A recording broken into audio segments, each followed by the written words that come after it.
Hey, you all. Welcome back. This is your girl, Contrary, and I am here to provide commentary about the interview that Meghan Markle and Prince Harry did with Oprah. Many of you have asked, so that's what I'm here to do. Let's just jump into it. First, I thought it was a great and riveting interview. I think Oprah did a masterful job, right? We're going to use Oprah's hand language, a masterful job at the interview. She still has it. She never lost it. It felt like a conversation more than an interview. She asked the right questions. I mean, a lot of it was off the dome, right? Because as an interviewer, you had to follow the conversation. Wonderful job, Oprah. Wonderful. Very well done. Meghan, who is a fellow Leo queen like myself, her birthday, I believe, is August 4th, and mine is August 6th. Shout out to the Leo gang. But she also did a masterful job at controlling the interview, right? She didn't allow Oprah to take her off course, which I don't believe Oprah was trying to do that at all, but it can happen during the course of the interview.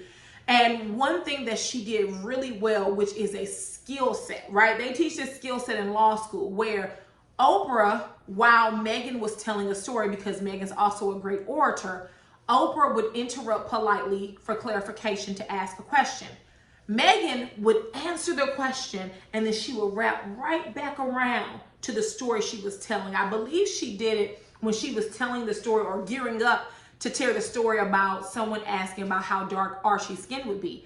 Oprah interrupted her. She answered the question. She said, yeah, but the reason why I'm telling you that story is this. She never lost control. Wonderful, wonderful, wonderful job. And Prince Harry, I loved his shade. I love how he quickly sprayed his father and said, well, you know, when I was talking to my daddy, he don't pick up the phone for me now. Yes, Harry, give us all the royal tea time. We need it, right? I loved every minute of it. So let's go ahead and jump into the meat and potatoes. So to kind of frame my thoughts on this, I want to tell you where I stand as far as Meghan's racial identity. I think there have been a lot of discussions about her racial identity. I do kind of feel they're borderline inappropriate. I don't know why I feel that way. Just kind of, it gives me a little cringe. Meghan has told us what she is. She's of mixed race. Meghan does not call herself a black woman. She does not call herself a white woman. She says she is of mixed race. There is an article that she wrote for Elle, right? You can Google it and it'll pop right up. And she talks about how growing up, how difficult it was for her as a biracial child, because when it was time to, you know, fill out a form and it asked about her race, there was not a box where it said black and white or, you know, mixed race heritage. It was black, white, or other. She discussed how a teacher told her just to choose one. She talked about how, you know, how she felt in this space of othering. For transparency, for some of you all who are new subbies, I am not biracial. I am a black woman, but I have several cousins who are biracial. And there is this idea of othering with them. They never feel like, or some of them, wait a minute, let me back up. I am not speaking for those who are mixed race because I am not biracial. So far be it for me to try to tell a story or a narrative. I'm just telling you based on conversations I've had, right? There are some people who are of mixed race who do feel like they are in this constant space of other and that they really can never identify. There are many biracial people who, like Holly Berry, they identify as black, right? And they'll say that. The great example I like to use is Tia and Tamera, right? I used to watch their reality TV show on Style Network when there was a Style Network. And Tia has a black husband and black friends. Tamera has a white husband and white friends. They are polar opposites of each other, even in personality, right? Even though they're twins. Meghan talked about in her article how, you know, she would go places with her mom and she's experienced her mom being called the N-word. So Meghan is very aware of race, right? And she has firmly decided on that she is mixed race. I don't have a problem with that because that's what she is. And I'm going to say this, and I know this may upset some members of the black community. We have to move away from utilizing a tool of white supremacy and racism, and that tool that I'm talking about is the one-drop rule. The one-drop rule is rooted in racism and oppression, right? And I always am a bit confused when I see black people utilize that. Like, oh, Meghan's black, she half white, but she black. No, she's of mixed race, and she has not come out and say, hey, I'm mixed race. I have a white parent, a black parent, but I identify as a black woman, right? She has not said that. She has said that she identifies as mixed race. That is totally different. And so this conversation surrounding her racial identity, I think that we do as a community need to move from that one drop rule, because the one drop rule is basically saying that if you even have one drop of Negro blood in you, then you're black. It's basically saying you're tainted, right? So we're gonna treat you like you're a full-blooded black person, because to us, even one drop is bad, right? So now oppression, segregation, discrimination, racism, all is applicable to you just because you even have a dab of black blood. So we as a community need to move away from using that, because it doesn't apply, right? Just because you are half black does not make you black, and that's just what it is. It's just what it is. And at some point, we need to give biracial people or people of mixed heritage the space to share their truths about what it's like to be a biracial person, because all of them don't have the same experiences, just like all black people don't have the same experiences. And that segues into my next point. We can't keep saying that Meghan, I don't identify her as black. She's not like the black people I know, because here's the thing. Either we're a monolith or we're not. If we're not a monolith, then we have to stop expecting that everyone who is of mixed heritage or everyone who's black to operate in the same way, right? Black people have different experiences, right?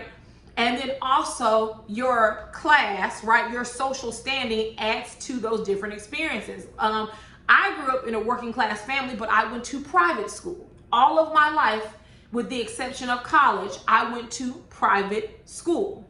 There are many of my friends who went to public school, and that shaped them very differently. So we have to make space for that, and we have to recognize that if we're saying we're not a monolith, we have to truly believe in that. But I'm gonna leave that right there, because that's a whole different, I could talk about that for hours, okay? So let's move on. The first thing I want to say is that I do believe that Meghan entered this family with a sort of naivete. I don't know if it's because what others said, which is that Meghan, because she was mixed heritage and because she was because she has very light skin, and because of basically her friend circle, which I believe, her ex-husband was white, the majority of her friends are white.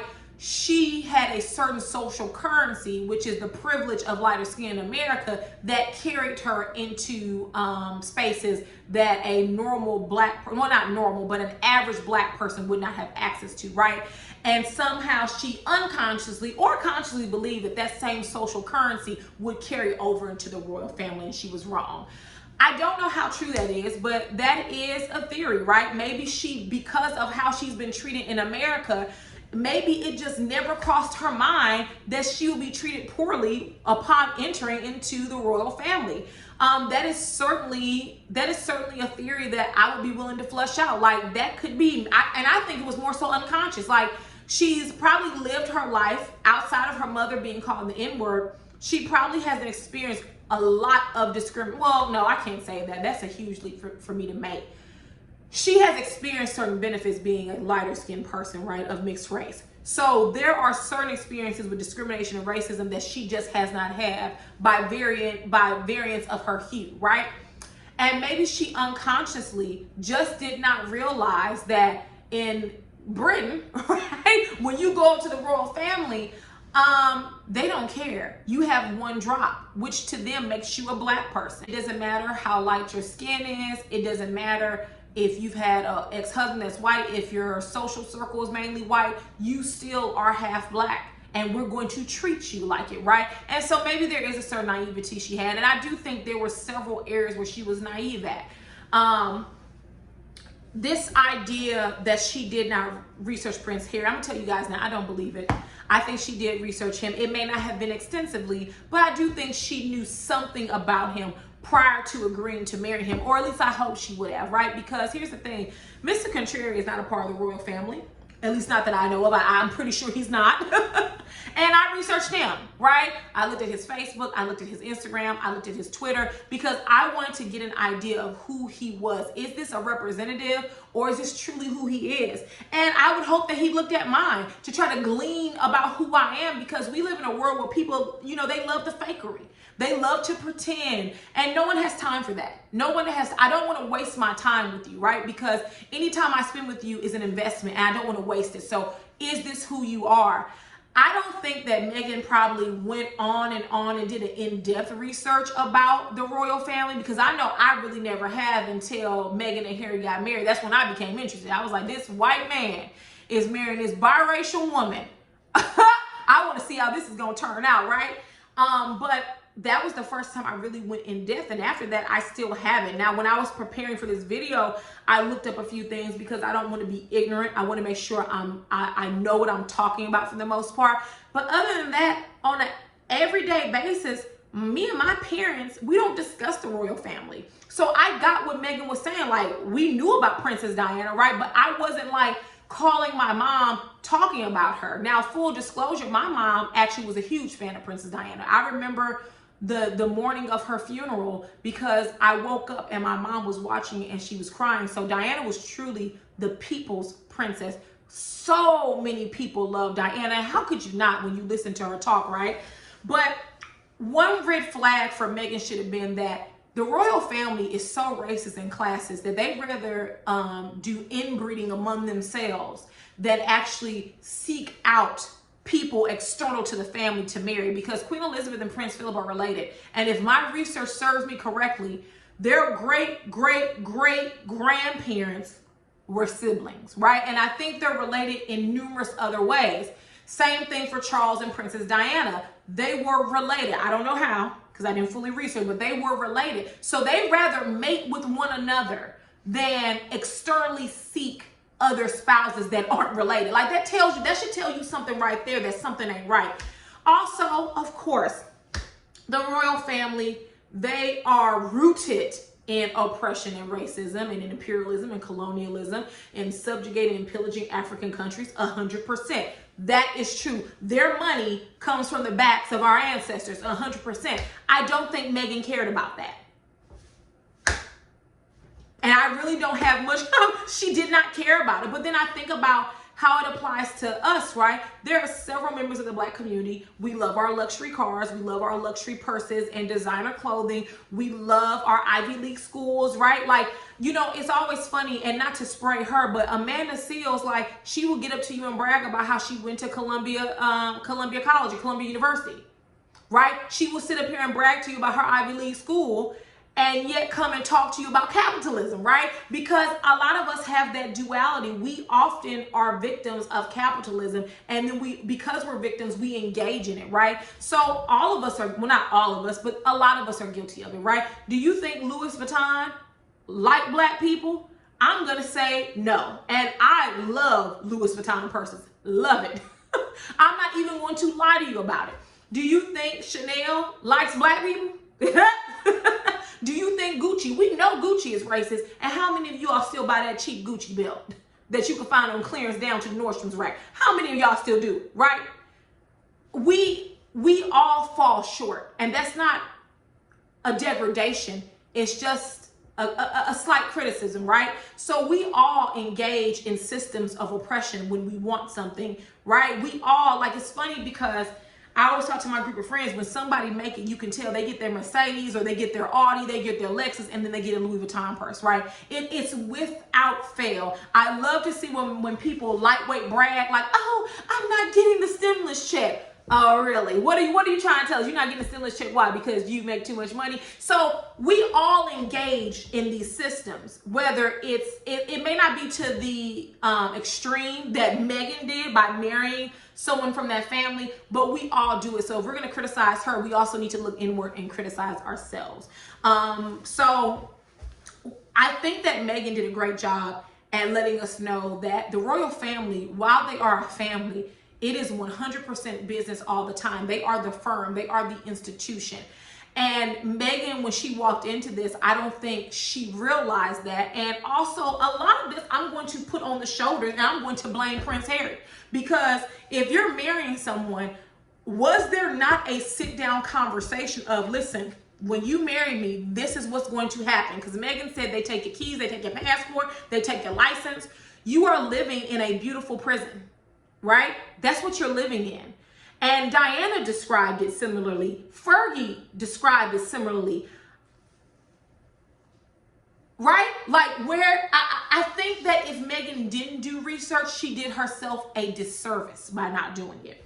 Now, as far as Harry is concerned, I think that he should have told Meghan the what ifs, but maybe he couldn't tell her because, as he described in the interview, he was trapped. Maybe he didn't see it as no big deal. Like, so what, you surrender your passport and license? Who cares? You know, that's the way everyone does. Everyone does that. I don't think he realized that in a way, and maybe not purposefully, he was setting her up for failure. She describes as when she went to go see the Queen, when she was meeting the Queen, she didn't realize that the formalities they carry out in public is what they have to carry out in private, like doing a deep curtsy to the Queen. And she told him, she said, well, Harry, that's your grandmother. He said, no, she's the Queen.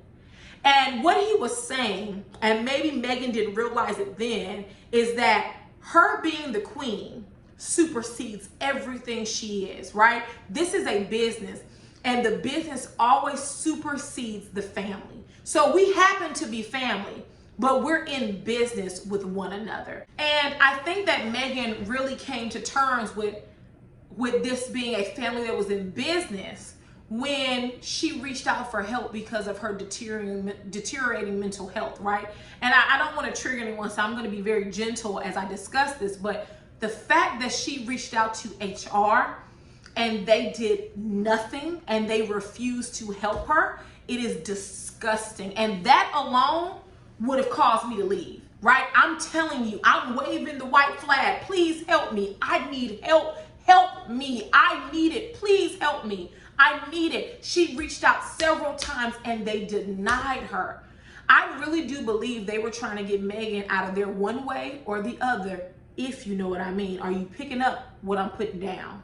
And I think they did not care about her. I really do think it was on some Princess Diana level stuff. I really do. Because, I mean, that's just what I believe, right? I think they want to get rid of her one way or another. Because how do you explain that? I reached out for help, but you denied me several times. And see, I don't know if I said it in the beginning of this video, but the royals should be worried about not what was said in this interview, but what wasn't said. It was a lot that they did not reveal. And in my mind, I think Meghan and Harry, this is kind of like them jabbing the royal family. Like, listen, we told this much. If you continue to harass us or mistreat us, there's more information to come, because remember, Meghan says she had email. So she has the receipts of how they treated her. Do you think Meghan, the intelligent woman she is, interning for the U.S. Embassy, that she doesn't have receipts? Yeah. The royal family, I wouldn't be surprised if there's some smoothing over that's done in the next few months. Mark my words, there's going to be some type of smoothing over. I don't know what, but they're going to do something to accommodate Meghan and Harry. I bet you they will. I don't know what it's going to look like, but I bet you they will. Meghan and Harry discussed this symbiotic relationship between the press and the royal family. And I was much like Oprah, right? Like, why does the royal family care what people think about them? And in essence, the answer is because the royal family is really an illusion, right? It's a facade. They want people to believe they're good people, because honestly, what does the royal family do as far as, like, especially William, Charles, like what do they do, right? Because every time I see them, all they do is they are on tours for charity. They go and smile and they wave, which is what Meghan talked about. You're always on. You always have to be on. I think I read an article where, and I don't know if this is true, but when Princess Diana passed away, the kids didn't want to walk behind her coffin. One, because that's heavy. But two, there's a rumor that Prince Charles told the boys, like, listen, you can't cry, right? How do you tell a kid to basically not show emotion for their mother whom they've lost at the mother's funeral, right? That's heavy, that you can't even show emotion, right? That you're trained to be emotionless or to look emotionless. And so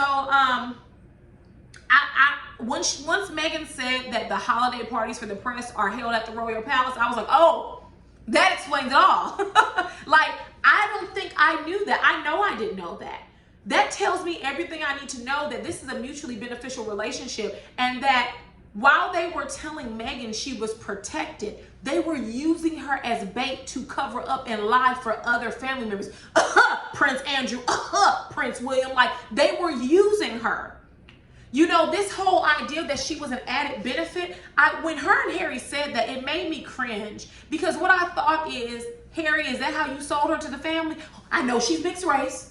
I know she's half black. I know, but she's an added benefit. 70 to 80% of the Commonwealth look like her. Like, I can't help but to think that is the type of conversation that was had surrounding Meghan's racial identity. And I don't know about Meghan, but I would have been hella offended. How dare you utilize me? I'm an added benefit. What?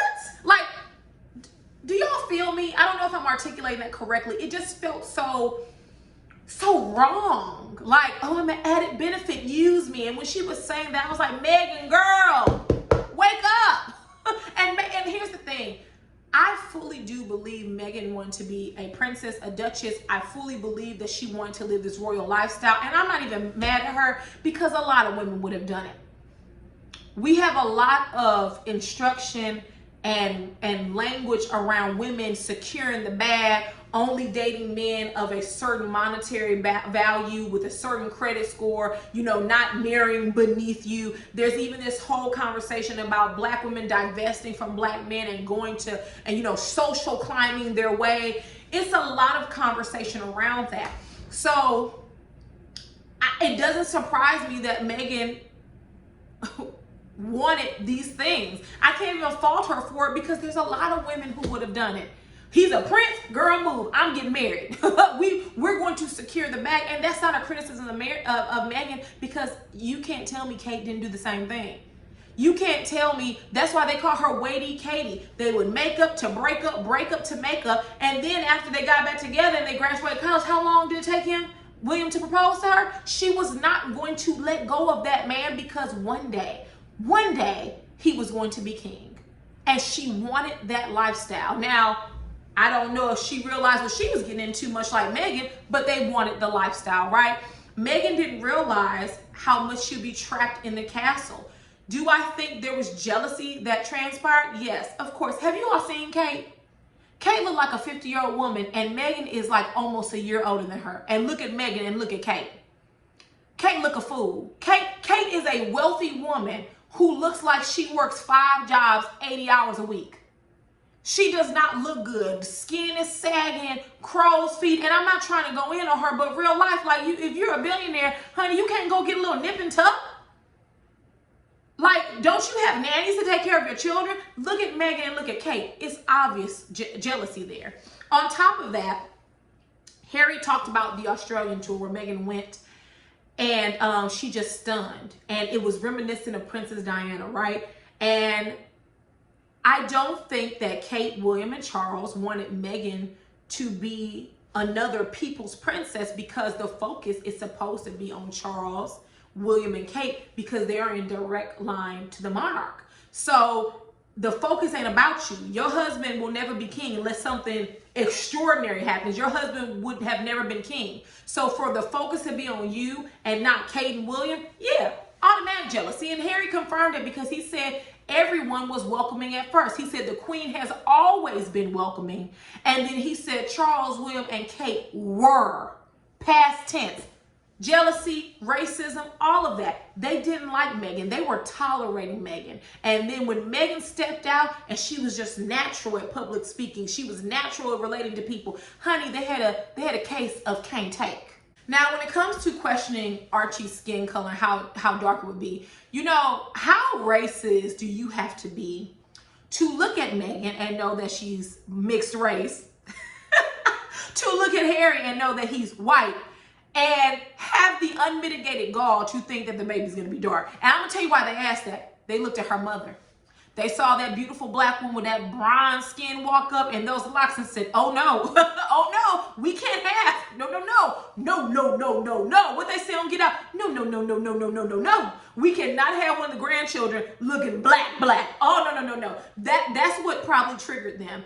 And so I think that both William and Charles asked that question. I also think Kate may have made a statement as well, because Harry told Oprah that he wanted her to let the world know that it was not his grandmother, the Queen, or his grandfather, Prince Philip, who asked that question. See, Harry could have said it wasn't my grandmother, it wasn't my grandfather, it wasn't Charles, it wasn't William, it wasn't my sister-in-law. He didn't do that. The only two people he cleared was the Queen. Now, let me say this.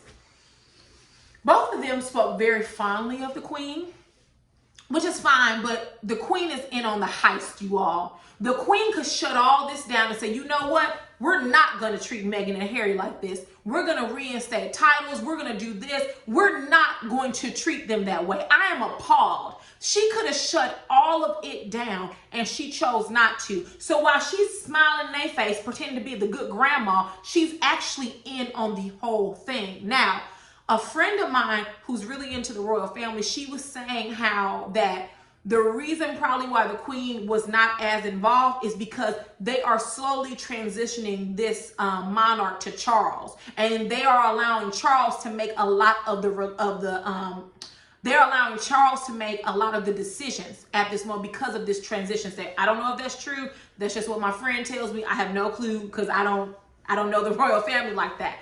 But even still, she is still Queen, and she has the ability to come in and did in this whole thing. And the fact that she hasn't tells me that she's in on it 100%, and that she's just playing like she's the good person, and she's not. And you can't tell me looking at Prince Philip. All right, you talking about looking at the living dead. You can't tell me that he like anybody that's black. You cannot tell me that anyone who is outside of white that he likes. You can't. I just don't get. I get oppression when I look at Prince Philip. I get racist when I look at him. There's nothing about him that would tell me that he likes a black person. Just nothing about him. So overall, I hope I didn't miss anything, right? Overall, I think the royal family really failed them, but I don't think they were trying to set Meghan and Harry up for success. I think that they used Meghan as bait to cover up other issues that were going on with other family members. I think they walked into it knowing that's what they would do. I think that they were purposely trying to break Meghan. I think they wanted to get rid of her one way or the other. It's ironic, and I don't know if I alluded to it earlier, but when Meghan said the royal family has the ability to change the narrative and that they could release statements, denouncing what the press released, and they wouldn't do it for her but other family members, I think that Meghan woke up and smelled the coffee. And I think the final straw was when they moved to the Commonwealth in Canada. And when you see pictures, they off the plane, they were happy. You could see smiles. They were ready to start a new life. They were ready to work for the royal family, which is more than what I've been willing to do after you question the skin tone of my baby. Let me tell you something. I would have came in there and let my chopper sing, all right? I wish you would try me and my child. How dark is my child gonna be? If they black as night, who give a damn? Who want it? Who wants it? Okay? But that wasn't Meghan. I would have set it off in the royal palace. As soon as Harry would have told me that, I would have walked out my cottage screaming and cursing. Who the asked about my baby's skin color? We gonna get some straightening in the royal family today, but Meghan's not obviously. But they looked like they were happy, like instant relief. And the fact that they stripped them of their titles, they stripped them of everything, even security. Like, I remember Meghan saying, if you can't give security to me and my child, I understand, but let Harry have his, because he's always had it. He doesn't know a life without it. And they absolutely refuse. Like, you can't tell me the Queen wasn't in on that, Charles, Williams. You can't tell me the senior members were not in on that, right? That was a decision they made. And so the fact that in 2020,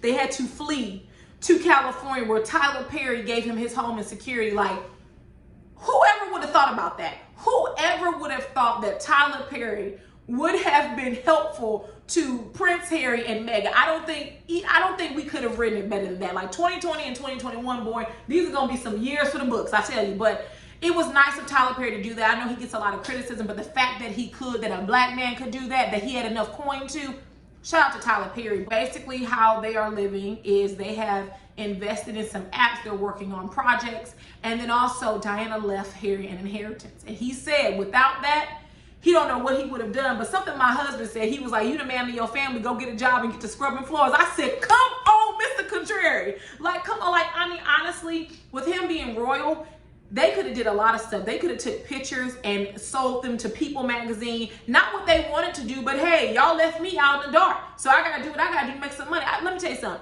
If someone told me, contrary, that they were going to pay me millions of dollars to do a photo shoot, baby, where we taking the pictures at and what you need me to wear? Okay? Like, no questions asked. So they had to do what they had to do to get money. I have no problem with them doing apps and things of that nature because now they are private citizens and they have to make money. The royal family left them destitute. I mean, hell, Meghan, if you would have had to, you would have had to go back on Suits and get to acting again. Sometimes you got to do what you got to do. All right? Sometimes you got to do what you got to do to provide for your family. And they saw how real it could get. So overall, great interview. Let me know what you all think. I probably missed some things, but I talked about some of the most important things that I want to discuss. But let me know what you all thought. The next video is going to be Candy Speak On It with the Kenya Moore. So I will see you all later. Bye. Mwah. Bye, guys.